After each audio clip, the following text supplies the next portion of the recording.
माँ का गुस्सा फूट पड़ा। धोखा, इतना बड़ा धोखा दिया मुझसे। छोटू, तूने सोचा था कि मैं बेवकूफ़ हूँ, तेरी ये चालाकियां मुझे पता नहीं चलेंगी। दुर्गा देवी का चेहरा लाल हो गया था। वह बिस्तर पर बैठी हुई थी, लेकिन उनके शब्दों में इतनी ताकत थी कि पूरा घर कांप उठा। फोन अभी अभी कट चुका था। उन्होंने आहाना की माँ से बात की थी और पता चला कि आहाना और छोटू वहां पहुंचे ही नहीं थे। मैंने कहा था ना, इस घर की बहू को अपनी मर्जी से आने जाने की आज़ादी नहीं है, लेकिन तुम दोनों ने मेरी बात को हवा में उड़ा दिया। कमरे में सन्नाटा छा गया।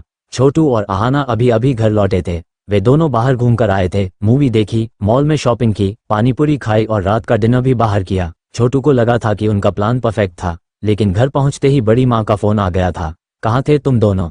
मायके गए थे ना? माँ की आवाज में शक था। छोटू ने झूठ बोलने की कोशिश की, लेकिन दुर्गा देवी ने सब खोल दिया। माँ, वो हम। छोटू हकलाया। आहाना चुपचाप खड़ी थी, उसकी आंखें नीची थीं। वह जानती थी कि अब तूफान आने वाला है।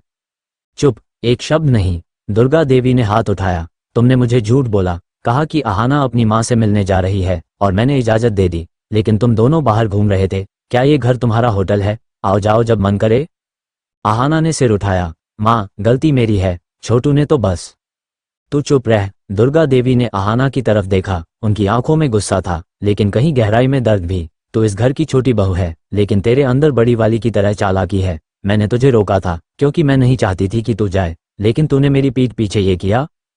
छोटू ने आगे बढ़कर माँ के पैर छुए। माँ, प्लीज, हमने कुछ गलत नहीं किया, बस थोड़ा टाइम स्पेंड करना चाहते थे साथ में। इस घर में हमेशा नियम रिवाज, कभी तो नियम रिवाज ही इस घर की नींव है। छोटू, दुर्गा देवी ने उसे झिड़का। तू पुलिस वाला है, कानून की बात करता है बाहर, लेकिन घर में कानून तोड़ता है। और ये लड़की, मैंने सोचा था कि तू निर्दोष है, इसलिए रोका, लेकिन अब लगता है पुलिस वाले ने सही कहा था, तुम सब मिले हुए हो।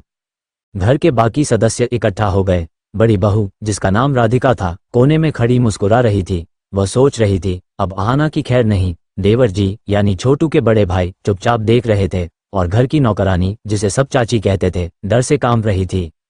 माँ, आप गलत समझ रही हैं, आहाना ने कहा। उसकी आवाज में दृढ़ता थी। हमने झूठ बोला, ये गलत था, लेकिन मैं इस घर से जाना चाहती थी क्योंकि हर बार मुझ पर शक किया जाता है। आपने रोका तो रुकी, लेकिन छोटू के साथ बाहर जाना, क्या ये इतना बड़ा गुनाह है? दुर्गा देवी सांस लेती हुई बैठ गई। गुनाह है, क्योंकि तूने मेरी मर्जी के खिलाफ किया। अब सजा मिलेगी। आज से तू घर से बाहर कदम नहीं रखेगी। और छोटू, तेरी पढ़ाई मैं खुद निगरानी करूंगी। रात हो गई। घर में तनाव था। आहाना अपने कमरे में अकेली बैठी रो रही थी। छोटू बाहर बालकनी में खड़ा सोच रहा था, क्या गलती हो गई, माँ को इतना दुख पहुंचाया। लेकिन दिल में आहाना के लिए प्यार था। वह जानता था कि आहाना इस घर में घुट रही है। अगली सुबह दुर्गा देवी ने सबको बुलाया। सुनो सब, आज से नए नियम। आहाना घर के कामों में ज्यादा व्यस्त रहेगी, कोई बाहर जाना नहीं। और छोटू, तेरी छुट्टी कैंसिल, पुलिस स्टेशन जाओ। राधिका ने मुस्कुराते हुए कहा, जी माँ, जैसा आप कहें। लेकिन आहाना चुप नहीं रही। माँ, मैं सहमत हूँ सजा से, लेकिन ये घर, यहाँ हर कोई मुझे दुश्मन समझता है। क्यों? दुर्गा देवी ने ठंडी नजर से देखा। क्योंकि तू छोटी बहू है बड़े घर की, यहाँ रहना है तो सहना पड़ेगा। दिन बीतते गए। आहाना घर के कामों में लगी रही, रसोई, सफाई, माँ की सेवा। छोटू ड्यूटी पर जाता, रात को पढ़ाई करता, लेकिन रातें लंबी होती। वे चुपके से मिलते, बातें करते। आना, मैं माँ से बात करूंगा, सब ठीक हो जाएगा, छोटू कहता। एक दिन पुलिस स्टेशन से कॉल आया। इंस्पेक्टर थे। छोटू, तेरी सास के केस में नया ट्विस्ट। वो दवायां, वो राधिका ने नहीं रखी थी, कोई बाहर वाला था। छोटू चौंक गया। क्या? कौन? तेरी बड़ी बहू का कोई पुराना दुश्मन, जांच चल रही है। छोटू घर आया और सबको बताया। दुर्गा देवी स्तब्ध। राधिका ने नहीं किया?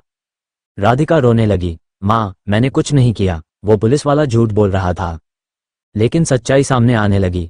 जांच में पता चला कि राधिका की पुरानी सहेली, जो घर में आती जाती थी, ने वो दवायां रखी थी। वजह, राधिका से जलन, क्योंकि राधिका ने उसकी शादी तोड़ दी थी सालों पहले। घर में हंगामा मच गया। दुर्गा देवी ने राधिका को डांटा, तूने क्यों नहीं बताया अपनी उस सहेली के बारे में? राधिका चुप। आहाना ने कहा, माँ, अब सब साफ हो गया, मैं निर्दोष थी, लेकिन मुझे इतना सहना पड़ा। दुर्गा देवी की आंखें नम हुई।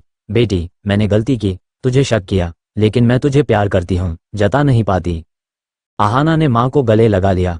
माँ, मैं जानती हूँ, आप नारियल जैसी हैं, बाहर कड़क, अंदर नरम। छोटू मुस्कुराया। अब हम सब साथ रहेंगे, बिना शक के। लेकिन कहानी यहाँ खत्म नहीं हुई। अगले दिन राधिका का पति, यानी बड़े भाई, ने कहा, माँ, अब आहाना को आज़ादी मिलनी चाहिए, वो पढ़ाई करना चाहती है, करने दो। दुर्गा देवी सोच में पड़ गईं। ठीक है, लेकिन घर की मर्यादा बनी रहे। आहाना ने ऑनलाइन कोर्स ज्वाइन किया। छोटू का प्रमोशन हो गया। घर में खुशी आई, लेकिन एक नया ट्विस्ट, राधिका गर्भवती हुई। घर में जश्न। राधिका ने आहाना से माफी मांगी। बहन, मैंने तुझसे जलन की, अब हम साथ रहेंगी। आहाना ने कहा, दीदी सब भूल जाओ, अब नई शुरुआत। महीने बीते, दुर्गा देवी की तबीयत ठीक हुई। वे आहाना को सिखाने लगी घर की परंपराएं। छोटू और आहाना को घूमने की इजाजत मिली। वे हनीमून पर गए। वापस आकर घर में पार्टी, सब खुश। दुर्गा देवी ने कहा, बेटी तू इस घर की रोशनी है। और इस तरह बड़े घर की छोटी बहू ने सबका दिल जीत लिया।